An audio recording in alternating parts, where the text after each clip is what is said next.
Welcome to classification of elements and periodicity in properties. Section 2 Periodic Properties. ഈ ടോപ്പിക്കിലെ മൂന്നാമത്തെ class ആണിത്. Question number 20. Write a note on ionisation energy. മറ്റു പേരുകൾ ionisation enthalpy or ionisation potential. നമ്മൾ ചർച്ച ചെയ്യാൻ പോകുന്നത് അയോണീകരണ ഊർജത്തെക്കുറിച്ചാണ്. Ionisation energy, ionisation enthalpy or ionisation potential. Definition നോക്കാം. Ionisation energy is the energy needed to remove the most loosely bound electron, അതായത് balance electron, from an isolated atom in the gaseous state. എന്താണ് അയോണീകരണ ഊർജം? വാതകാവസ്ഥയിൽ ഒറ്റയ്ക്ക് നിൽക്കുന്ന ഒരു ആറ്റത്തിൻ്റെ valency ഷെല്ലിൽ നിന്നും ഇലക്ട്രോണിനെ റിമൂവ് ചെയ്യാൻ വേണ്ട എനർജിയാണ് അയോണൈസേഷൻ എനർജി. ബാലൻസ് ഇലക്ട്രോണിൻ്റെ പ്രത്യേകത നമുക്കറിയാം. ന്യൂക്ലിയസുമായി കണക്ഷൻ കുറവുള്ള ഇലക്ട്രോണാണ്. അതുകൊണ്ടാണ് മോസ്റ്റ് ലൂസ്ലി ബൗണ്ട് എന്ന ടേം നമ്മൾ ഉപയോഗിച്ചത്. മോസ്റ്റ് ലൂസ്ലി ബൗണ്ട്, അതായത് ബാലൻസ് ഇലക്ട്രോണാണ്. ന്യൂക്ലിയസുമായി കണക്ഷൻ കുറവുള്ള ഇലക്ട്രോൺ. ന്യൂക്ലിയസ് ബാലൻസ് ഇലക്ട്രോണിനെ വളരെ ശക്തിയായി ആകർഷിക്കില്ല. അതുകൊണ്ടാണ് മോസ്റ്റ് ലൂസ്ലി ബൗണ്ട് എന്ന് പറഞ്ഞത്. അപ്പോൾ വാതകാവസ്ഥയിൽ ഒറ്റയ്ക്ക് നിൽക്കുന്ന ഒരാറ്റത്തിൻ്റെ വാലൻസി ഷെല്ലിൽ നിന്നും ഇലക്ട്രോണിനെ റിമൂവ് ചെയ്യാൻ വേണ്ട എനർജിയാണ് അയോണൈസേഷൻ എനർജി. ഇലക്ട്രോണുകളെ റിമൂവ് ചെയ്യുമ്പോൾ അയോൺ ഉണ്ടാകും. ഇലക്ട്രോണുകളെ റിമൂവ് ചെയ്യാൻ വേണ്ട എനർജി, ഇതാണ് അയോണൈസേഷൻ എനർജി. ഡെഫിനിഷൻ ഇതുപോലെ പഠിക്കണം. അടുത്ത പോയിന്റ്, ബാലൻസി ഷെല്ലിൽ നിന്നും ഒരു ഇലക്ട്രോണിനെ റിമൂവ് ചെയ്യാൻ വേണ്ട എനർജിയാണ് ഫസ്റ്റ് അയോണൈസേഷൻ എനർജി. അതായത് ഒന്നാമത്തെ ഇലക്ട്രോണിനെ റിമൂവ് ചെയ്യാൻ വേണ്ട എനർജിയാണ് first ionisation energy. First ionisation energy is the energy needed to remove the first valence electron. ഇനി ഈ അയോണൈസേഷൻ എനർജി എന്താണ് എന്ന് നമുക്കൊന്ന് നോക്കാം. ദ ഫസ്റ്റ് അയോണൈസേഷൻ എൻതാൽപ്പി അല്ലെങ്കിൽ energy for an element is the enthalpy change for the reaction. ഏത് reaction നടക്കുമ്പോഴും enthalpy change ഉണ്ടാകും. വിശദമായി നമ്മൾ തെർമോഡൈനാമിക്സ് എന്ന് പറയുന്ന ചാപ്റ്ററിൽ പഠിക്കും. അതായത് എനർജി ചേഞ്ച് ഉണ്ടാവും. എനർജി ചിലപ്പോൾ പുറത്തേക്ക് വിടാം, അതായത് എക്സോതെർമിക് റിയാക്ഷൻ ആവാം. എനർജി ചിലപ്പോൾ വലിച്ചെടുക്കാം, എൻഡോതെർമിക് റിയാക്ഷൻ ആവാം. ഇലക്ട്രോണിനെ റിമൂവ് ചെയ്യാൻ എനർജി ആറ്റം വലിച്ചെടുക്കുകയാണ് ചെയ്യുന്നത്. ആറ്റത്തിലേക്ക് എനർജി കൊടുക്കുകയാണ് ചെയ്യുന്നത്. അപ്പോൾ എൻഡോതെർമിക് റിയാക്ഷനാണ്. എൻഡോതെർമിക് റിയാക്ഷനാണ്. അപ്പോൾ എക്സ് എന്ന് പറയുന്ന ഒരു ആറ്റത്തിൽ നിന്നും നോക്കൂ, എക്സ് എന്ന് പറയുന്ന ഒരു ആറ്റം ഗ്യാഷ്യസ് സ്റ്റേറ്റിലാണ്. ഒരു ഇലക്ട്രോണിനെ നമ്മൾ റിമൂവ് ചെയ്തു, അപ്പോൾ എക്സ് പ്ലസ് ഉണ്ടായി. അപ്പോൾ എക്സിൽ നിന്നും എക്സ് പ്ലസ് ഉണ്ടായി. ഒരു ഇലക്ട്രോണിനെ റിമൂവ് ചെയ്തപ്പോൾ ഈ സമയത്തുണ്ടാകുന്ന എനർജി ചേഞ്ചാണ്, എൻതാൽപ്പി ചേഞ്ചാണ് എന്തായിട്ട് എടുക്കുന്നത്? ഫസ്റ്റ് അയോണൈസേഷൻ എൻതാൽപ്പി ആയിട്ട് എടുക്കുന്നത്. അപ്പോൾ ഈ റിയാക്ഷന് കൊടുത്തിട്ടുള്ള, ഈ റിയാക്ഷന് പറഞ്ഞിട്ടുള്ള എൻതാൽപ്പി ചേഞ്ചാണ് ഫസ്റ്റ് അയോണൈസേഷൻ എൻതാൽപ്പി. ഓക്കെ, അതിൻ്റെ വാല്യൂ പോസിറ്റീവ് ആവും.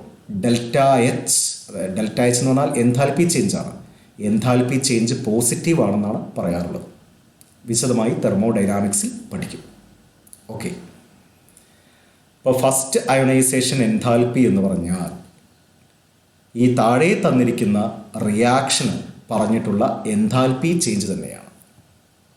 എൻതാൽപ്പി ചേഞ്ച് ഡെൽറ്റ എച്ച് എന്നാണ് അതിൻ്റെ സിമ്പൽ.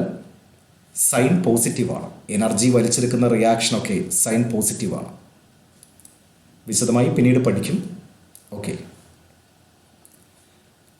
ഇതുപോലെ നമുക്ക് സെക്കൻഡ് അയോണൈസേഷൻ എനർജി എന്താണെന്ന് പറയാം. രണ്ടാമത്തെ വാലൻസ് ഇലക്ട്രോണിനെ റിമൂവ് ചെയ്യാൻ വേണ്ട എനർജിയാണ് second ionisation energy. Second ionisation energy is the energy required to remove the second valence electron.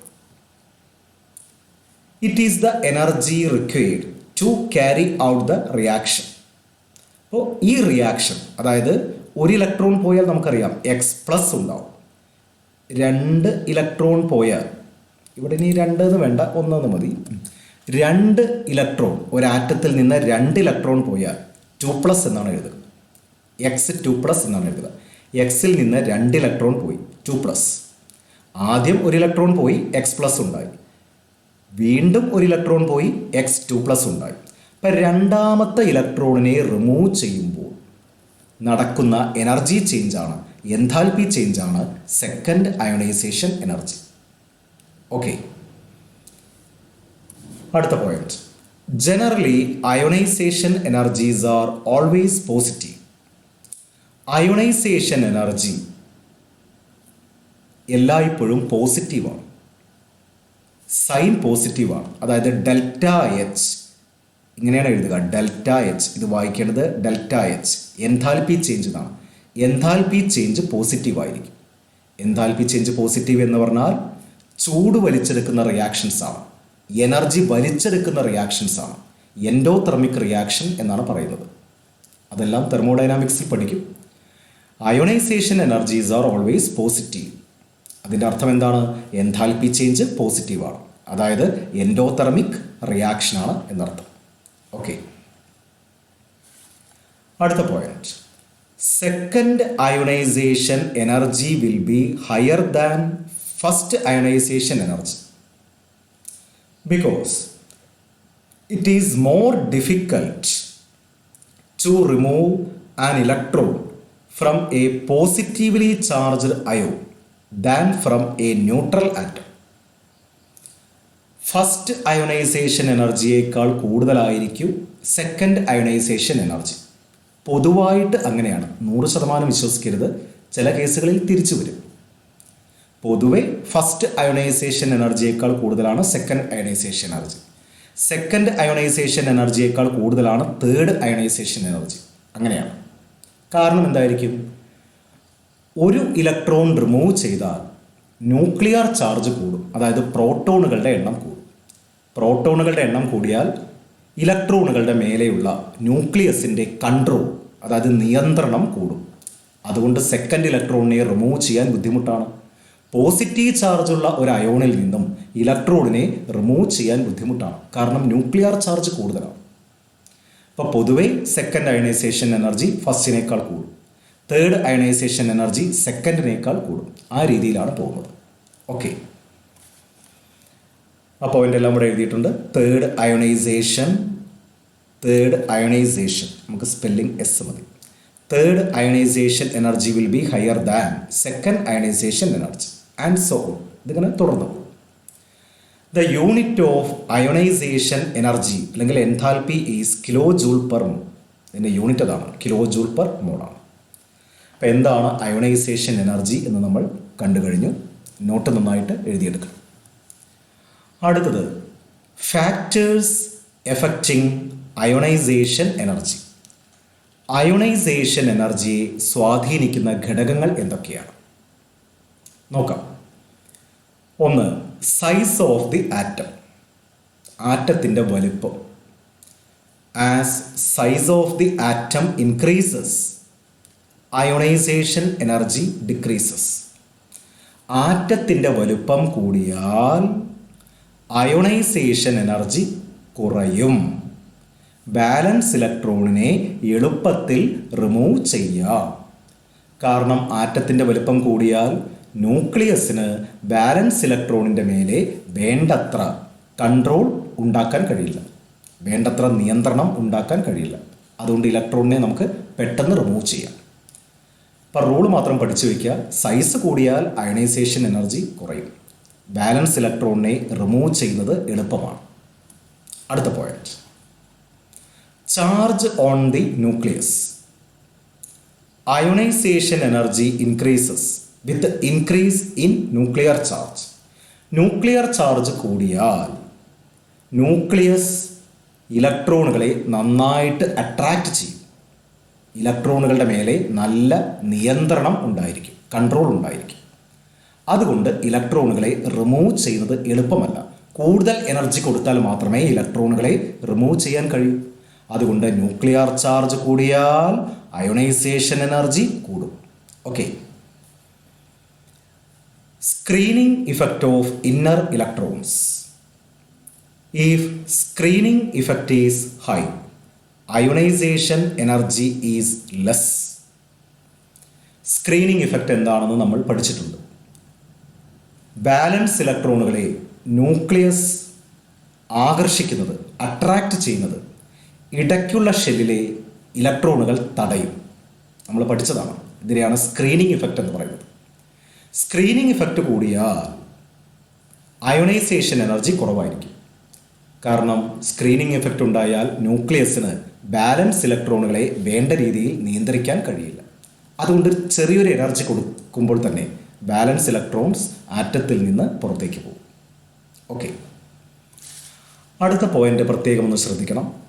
Penetration effect of electrons. Penetration effect. Ionisation energy increases with increase in penetration power of the electron. ഇലക്ട്രോണിൻ്റെ penetration കൂടിയാൽ ionisation energy കൂടും. എളുപ്പത്തിൽ മനസ്സിലാക്കാം. S ഇലക്ട്രോണുകളെ കാണാൻ സാധ്യതയുള്ളത് ന്യൂക്ലിയസിൻ്റെ തൊട്ടടുത്താണ്. ഏത് S ഇലക്ട്രോണുകളായാലും ന്യൂക്ലിയസിൻ്റെ തൊട്ടടുത്തായതുകൊണ്ട് S ഇലക്ട്രോണുകളെ nucleus നന്നായിട്ട് അട്രാക്റ്റ് ചെയ്യും. എസ് ഇലക്ട്രോണുകൾ ന്യൂക്ലിയസുമായിട്ട് കണക്ഷൻ കൂടുതലാണ്, അതായത് പെനട്രേഷൻ കൂടുതലാണ്. അവർക്ക് ന്യൂക്ലിയസുമായി ബന്ധം കൂടുതലാണ്. ന്യൂക്ലിയസുമായി നല്ല കണക്ഷനിൽ ആയിരിക്കുന്ന ഇലക്ട്രോണുകൾ ആറ്റത്തിൽ നിന്നും പെട്ടെന്ന് പുറത്തേക്ക് പോവില്ല. അവയെ റിമൂവ് ചെയ്യാൻ എളുപ്പമല്ല. അതായത് എസ് ഇലക്ട്രോണുകൾക്ക് പെനട്രേഷൻ പവർ കൂടുതലാണ്. അതുകൊണ്ട് അയോണൈസേഷൻ എനർജി കൂടും. എസ് ഇലക്ട്രോണുകളെ റിമൂവ് ചെയ്യുന്നത് എളുപ്പമല്ല. ഇപ്പോൾ ഒരു മെയിൻ ഷെല്ലിൽ എസ് ഇലക്ട്രോണുകളുണ്ട്, പി ഇലക്ട്രോണുകളുണ്ട്, ഡി ഇലക്ട്രോണുകളുണ്ട്, എഫ് ഇലക്ട്രോണുകളുണ്ട് എന്നൊക്കെ കരുതുക. ഏത് ഇലക്ട്രോണിനെ റിമൂവ് ചെയ്യാനാണ് ബുദ്ധിമുട്ട്? എസ് ഇലക്ട്രോണുകളെ. കാരണം എന്താ? അവയുടെ പെനട്രേഷൻ പവർ കൂടുതലാണ്. പിന്നെ പി ഇലക്ട്രോണുകളെ റിമൂവ് ചെയ്യാനാണ് ബുദ്ധിമുട്ട്. പിന്നെ ഡി. ലാസ്റ്റ് വരുന്നത് എഫ് ഇലക്ട്രോൺസ്. അപ്പോൾ എഫ് ഇലക്ട്രോണുകളെ വേണമെങ്കിൽ പെട്ടെന്ന് റിമൂവ് ചെയ്യാം. അപ്പോൾ ഒരു മെയിൻ ഷെല്ലിലെ ആയിരിക്കണം, എന്നാലേ കമ്പയർ ചെയ്യാൻ പറ്റൂ. ഒരു മെയിൻ ഷെല്ലിലെ എസും പിയും ഉണ്ടെങ്കിൽ എസ് ഇലക്ട്രോണുകളെ പെട്ടെന്ന് റിമൂവ് ചെയ്യാൻ കഴിയില്ല. പി ഇലക്ട്രോണുകളെ പെട്ടെന്ന് റിമൂവ് ചെയ്യാം. ഇതിനെയാണ് പെനട്രേഷൻ ഇഫക്റ്റ് എന്ന് പറയുന്നത്. ന്യൂക്ലിയസുമായി കൂടുതൽ കണക്ഷൻ ഉള്ള ഇലക്ട്രോണുകൾ എന്നർത്ഥം. ഒരു വിശദീകരണം ബ്രാക്കറ്റിൽ എഴുതിയിട്ടുണ്ട്, താല്പര്യമുള്ളവർക്ക് അത് നോക്കാം. ഇൻ മൾട്ടി ഇലക്ട്രോൺ ആറ്റംസ്, ഒരുപാട് ഇലക്ട്രോണുകളുള്ള ആറ്റങ്ങളിൽ, the electrons in the s orbital have maximum probability near the nucleus and so penetration power of s electrons is high. S ഇലക്ട്രോണുകൾ കൂടുതൽ കാണുന്നത് ന്യൂക്ലിയസിൻ്റെ അടുത്താണ്. അവരുടെ പ്രോബബിലിറ്റി എവിടെയാണ്? അതുകൊണ്ട് എസ് ഇലക്ട്രോണുകൾക്ക് പെനട്രേഷൻ പവർ കൂടുതലാണ്. The probability decreases in the order S greater than, P greater than, D greater than F in the same main shell. ഒരു main ഷെല്ലിൽ 4 സബ്ഷെൽ ഉണ്ട് എന്ന് കരുതുക. S, P, D, F. Penetration power ഏറ്റവും കൂടുതൽ ആർക്കായിരിക്കും? എസിനായിരിക്കും. പിന്നെ പിക്ക്, പിന്നെ ഡിക്ക്, ലാസ്റ്റ് എഫിന്. കാരണം എസ് ഇലക്ട്രോണുകൾ ന്യൂക്ലിയസിൻ്റെ സമീപത്ത് കാണാനാണ് പ്രോബബിലിറ്റി. മാക്സിമം പ്രോബബിലിറ്റി എവിടെയാണ്? അതുകൊണ്ട് അവയുടെ പെനട്രേഷൻ പവർ കൂടുതലാണ്. ഓക്കെ, അപ്പോൾ പെനട്രേഷൻ പവർ കൂടുതലാണെങ്കിൽ ഇലക്ട്രോണുകളെ റിമൂവ് ചെയ്യുന്നത് ബുദ്ധിമുട്ടാണ്. അതായത് അയണൈസേഷൻ എനർജി കൂടും. അപ്പോൾ അയണൈസേഷൻ എനർജിയെ സ്വാധീനിക്കുന്ന ഘടകങ്ങൾ ഇതെല്ലാം പരിഗണിച്ച് വേണം നമ്മൾ ഉത്തരം പറയാൻ. ആറ്റത്തിൻ്റെ വലിപ്പം, ന്യൂക്ലിയസിൻ്റെ ചാർജ്, സ്ക്രീനിങ് ഇഫക്റ്റ്, മറ്റൊന്ന് പെനട്രേഷൻ ഇഫക്റ്റ്. ഓക്കെ, ഒരെണ്ണം കൂടെ ഉണ്ട്, electronic configuration. Half filled and fully filled orbitals have extra stability. Removal of electrons from these orbitals is difficult, so ionisation energy is high. പകുതി നിറഞ്ഞ ഓർബിറ്റലുകൾക്കും മുഴുവൻ നിറഞ്ഞ ഓർബിറ്റലുകൾക്കും സ്റ്റെബിലിറ്റി കൂടുതലാണ്. നമ്മൾ സ്ട്രക്ചർ ഓഫ് ആറ്റം എന്ന് പറയുന്ന ചാപ്റ്ററിൽ പഠിച്ചിട്ടുണ്ട്. 2 കാരണങ്ങളാണ് അതിന്. ഒന്ന് സിമ്മട്രി, മറ്റൊന്ന് ഓർമ്മയുണ്ടല്ലോ large value of exchange energy. Structure of atom എന്ന് പറയുന്ന ചാപ്റ്ററിലുണ്ട്, നമ്മൾ എടുത്തിട്ടുണ്ട്. അപ്പോൾ പകുതി നിറഞ്ഞ ഓർബിറ്റലുകൾക്കും മുഴുവൻ നിറഞ്ഞ ഓർബിറ്റലുകൾക്കും സ്റ്റെബിലിറ്റി കൂടുതലാണ്. ഇങ്ങനെ സ്റ്റേബിൾ ആയിട്ടുള്ള ഓർബിറ്റലുകളിൽ നിന്നും ഇലക്ട്രോണിനെ റിമൂവ് ചെയ്യാൻ ബുദ്ധിമുട്ടാണ്. അതായത് കൂടുതൽ എനർജി കൊടുക്കേണ്ടി വരും. അതായത് അയണൈസേഷൻ എനർജി കൂടും. ഇത്രയും ഘടകങ്ങളാണ് അയോണൈസേഷൻ എനർജിയെ സ്വാധീനിക്കുന്നത്. നോട്ട് നന്നായിട്ട് എഴുതിയെടുക്കണം. ഇനി ഏതാനും ചോദ്യങ്ങൾ ചെയ്യാം, നോക്കാം. Why ionisation energy of boron is lesser than beryllium? ബോറോണിൻ്റെ അയോണൈസേഷൻ എനർജി ബെർലിയത്തിനേക്കാൾ കുറവാണ്. ശരിക്ക് കൂടേണ്ടതാണ്. കാര്യം നമുക്കറിയാം, ലെഫ്റ്റിൽ നിന്നും റൈറ്റിലേക്ക് പോകുമ്പോൾ സൈസ് കുറയും, അയോണൈസേഷൻ എനർജി കൂടും എന്നാണ് നമ്മുടെ റൂൾ. ഒരു കമ്പാരിസന് വേണ്ടി വാല്യൂ ഇവിടെ എഴുതിയിട്ടുണ്ട്, നോക്കൂ. ലിഥിയത്തിൽ നിന്നും ഒരു ഇലക്ട്രോണിനെ റിമൂവ് ചെയ്യാൻ 520 എനർജി വേണ്ടത്. 520 കിലോ ജൂൾ പെർ മോളാണ്. ഓക്കെ, ഇനി റൈറ്റിലേക്ക് പോകുമ്പോൾ ഇത് 2ാമത്തെ പീരീഡിലെ എലമെൻസ് ആണ്. പീരീഡ് ടേബിൾ നമ്മൾ പഠിച്ചിട്ടുണ്ടെന്ന് നോക്കി അറിയാം. ബെർലിയത്തിൽ നിന്നും ഇലക്ട്രോണിനെ റിമൂവ് ചെയ്യാൻ 899, 899. ഇതിനേക്കാൾ കൂടേണ്ടതായിരുന്നു ബോറോണിന്, പക്ഷേ കുറഞ്ഞു.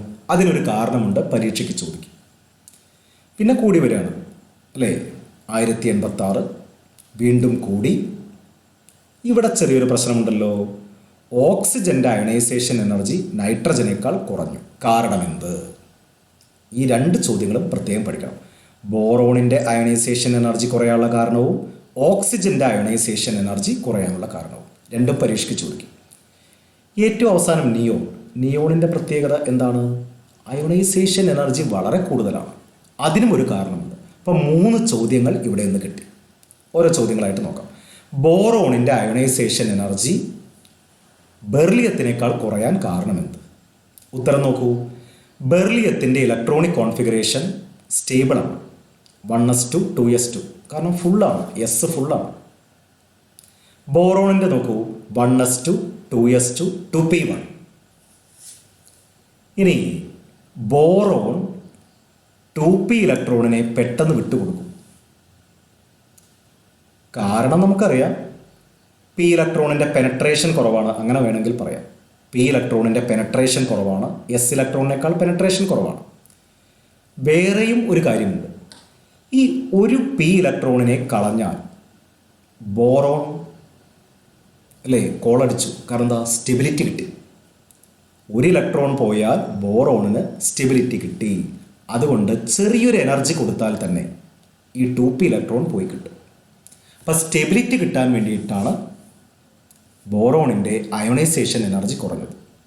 ആൻസർ താഴെ എഴുതിയിട്ടുണ്ട്, ഏറ്റവും ചുരുക്കിയിട്ടാണ് എഴുതിയിട്ടുള്ളത്. ഓൺ റിമൂവിങ് 1 2p ഇലക്ട്രോൺ അല്ലേ, ഒരു 2p ഇലക്ട്രോണിനെ റിമൂവ് ചെയ്യുമ്പോൾ ബോറോൺ ഗെറ്റ്സ് എന്ത്? സ്റ്റെബിലിറ്റി. അപ്പം സ്റ്റെബിലിറ്റി കിട്ടാൻ വേണ്ടിയിട്ടാണ് ഈ അയോണൈസേഷൻ എനർജി കുറഞ്ഞത്. So ionisation energy is less അല്ലേ, ionisation energy is lesser than beryllium. ബോറോണിൻ്റെ അയണൈസേഷൻ എനർജി ബെർലിയത്തിനേക്കാൾ കുറവാണ്. ബെറിലിയത്തിൽ നിന്നും ഇലക്ട്രോണിനെ റിമൂവ് ചെയ്യുന്നത് എളുപ്പമല്ല. കാരണം എന്താ? ഇലക്ട്രോണിക് കോൺഫിഗറേഷൻ സ്റ്റേബിളാണ്. മറിച്ച് ബോറോണിന് ഈ ഇലക്ട്രോൺ പോയി കിട്ടിയാൽ, അല്ലേ, ഈ 2p1 എന്ന് പറയുന്ന ഇലക്ട്രോൺ പോയി കിട്ടിയാൽ, 2p1 എന്ന് പറയുന്ന ഇലക്ട്രോൺ പോയി കിട്ടിയാൽ സ്റ്റെബിലിറ്റി കിട്ടും. ഓക്കെ, അതുകൊണ്ടാണ് ബോറോണിൻ്റെ അയണൈസേഷൻ എനർജി, അതായത് ഫസ്റ്റ് അയണൈസേഷൻ എനർജി, വെറും അയണൈസേഷൻ എനർജി എന്ന് പറഞ്ഞാൽ ഫസ്റ്റ് അയണൈസേഷൻ എനർജിയാണ്. അത് പ്രത്യേകം ആലോചിക്കണം.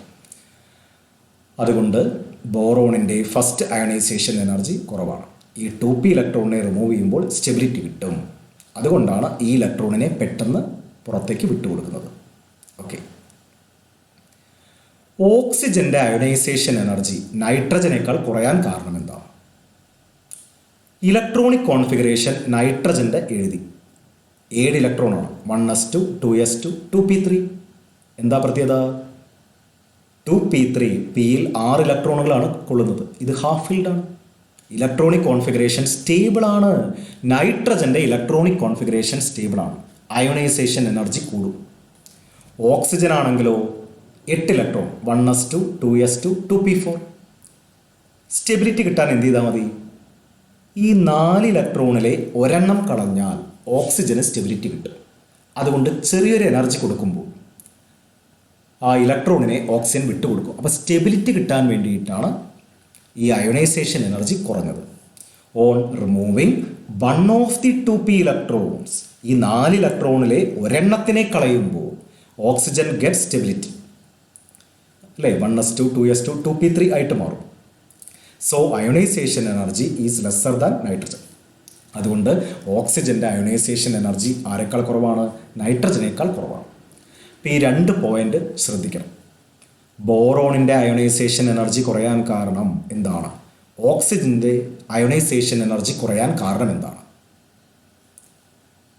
ബോറോണിലും ഓക്സിജനിലും 2pയിൽ നിന്ന് ഒരു ഇലക്ട്രോണിനെ റിമൂവ് ചെയ്താൽ സ്റ്റെബിലിറ്റി കിട്ടും. അതുകൊണ്ടാണ് ഇവരുടെ അയണൈസേഷൻ എനർജി കുറഞ്ഞത്. ഈ 2 പോയിന്റ് പ്രത്യേകം നോട്ട് ചെയ്യണം. ഇനി നോബിൾ ഗ്യാസിൻ്റെ കാര്യം നോക്കാം. നോബിൾ ഗ്യാസിൻ്റെ കാര്യം, ionisation energy of noble gases is higher than expected. Why? Noble ഗ്യാസുകളുടെ അയോണൈസേഷൻ എനർജി വിചാരിക്കുന്നതിനേക്കാൾ കൂടുതലാണ്. കാരണം നമുക്കറിയാം, because they have stable electronic configuration. Okay, ഇനി ഗ്രൂപ്പിൽ താഴേക്ക് വരുമ്പോൾ അയോണൈസേഷൻ എനർജി കുറയും. 1-ാം ഗ്രൂപ്പ് ലിഥിയം, ലിഥിയത്തിൻ്റെ താഴെയാണ് സോഡിയം. ഇങ്ങനെ എഴുതിയതുകൊണ്ട് കൺഫ്യൂഷൻ ഉണ്ടാവരുത്. ലെഫ്റ്റിൽ നിന്ന് റൈറ്റിലേക്കാണ് തോന്നരുത്. ഇത് ഗ്രൂപ്പാണ്, 1-ാമത്തെ ഗ്രൂപ്പാണ്. നമ്മളെ പറ്റിക്കാൻ വേണ്ടി ഇങ്ങനെ എഴുതിയതാണ്. ലിഥിയത്തിൻ്റെ താഴെയാണ് സോഡിയം, പിന്നെയാണ് പൊട്ടാസ്യം. നമുക്കറിയാം ലിഥിയത്തിനാണ് ഏറ്റവും കൂടുതൽ അയോണൈസേഷൻ എനർജി. താഴേക്ക് വരുമ്പോൾ കുറയും. ഒന്നുകൂടെ മനസ്സിലാവാൻ ഞാൻ ഇങ്ങനെ എഴുതിയിട്ടുണ്ട്. ഓക്കെ, ലിഥിയം ഒരു ഗ്രൂപ്പിൽ താഴേക്ക് വരുമ്പോൾ അയോണൈസേഷൻ എനർജി കുറയും. കാരണം എന്താ? സൈസ് കൂടുന്നു. സൈസ് കൂടിയാൽ അയോണൈസേഷൻ എനർജി എന്ത് ചെയ്യും? കുറയും. പിന്നെ സ്ക്രീനിങ് ഇഫക്റ്റ് താഴേക്ക് വരുമ്പോൾ കൂടുന്നുണ്ട്. ഈ കാരണങ്ങൾ നമ്മൾ വേണ്ട പോലെ പ്രയോജനപ്പെടുത്തി എഴുതണം. അപ്പോൾ ഗ്രൂപ്പിൽ നിന്നും താഴേക്ക് വരുമ്പോൾ അയോണൈസേഷൻ എനർജി കുറയും. കാരണം സൈസ് കൂടുന്നു. സൈസ് കൂടാനുള്ള കാരണം നമ്മൾ മുമ്പേ പഠിച്ചിട്ടുണ്ട്. പരീക്ഷയ്ക്ക് ആവശ്യമെങ്കിൽ അത് കൂട്ടി എഴുതണം. അടുത്തത് കുറച്ച് രസകരമായ ചോദ്യങ്ങളാണ്, ഒന്ന് നോക്കണം. സോഡിയത്തിൻ്റെ ഫസ്റ്റ് അയോണൈസേഷൻ എനർജി കുറവാണ്. എന്താണ് കാരണം? ആദ്യം ഇലക്ട്രോണിക് കോൺഫിഗറേഷൻ എഴുതുക. 1s2 2s2 2p6 3s1. ഉത്തരം നിങ്ങൾക്ക് തന്നെ കിട്ടും. ഒരു ഇലക്ട്രോണിനെ റിമൂവ് ചെയ്താൽ, ഈ 3s1 ഈ ഇലക്ട്രോണിനെ റിമൂവ് ചെയ്താൽ, അല്ലേ, സോഡിയത്തിന് സ്റ്റെബിലിറ്റി കിട്ടും. അതുകൊണ്ടാണ് ഫസ്റ്റ് അയോണൈസേഷൻ എനർജി എന്ത് കുറവായത്. On removing 3s electron sodium get stability. So first ionisation energy is lower എന്ന് എഴുതിയാൽ മതി. ലോവർ, കമ്പയർ ചെയ്യേണ്ട, ലോവർ എന്ന് മാത്രം എഴുതിയാൽ മതി. അപ്പോൾ സോഡിയത്തിൻ്റെ ഫസ്റ്റ് അയോണൈസേഷൻ എനർജി കുറവാണ്. മഗ്നീഷ്യത്തിൻ്റെ നോക്കിയാലോ, ഫസ്റ്റ് അയോണൈസേഷൻ എനർജി എന്നാണ്, energy of magnesium is higher. Why? മഗ്നീഷ്യത്തിൻ്റെ അറ്റോമിക് നമ്പർ 12 ആണ്. ഇലക്ട്രോണിക് കോൺഫിഗറേഷൻ എങ്ങനെ എഴുതാം?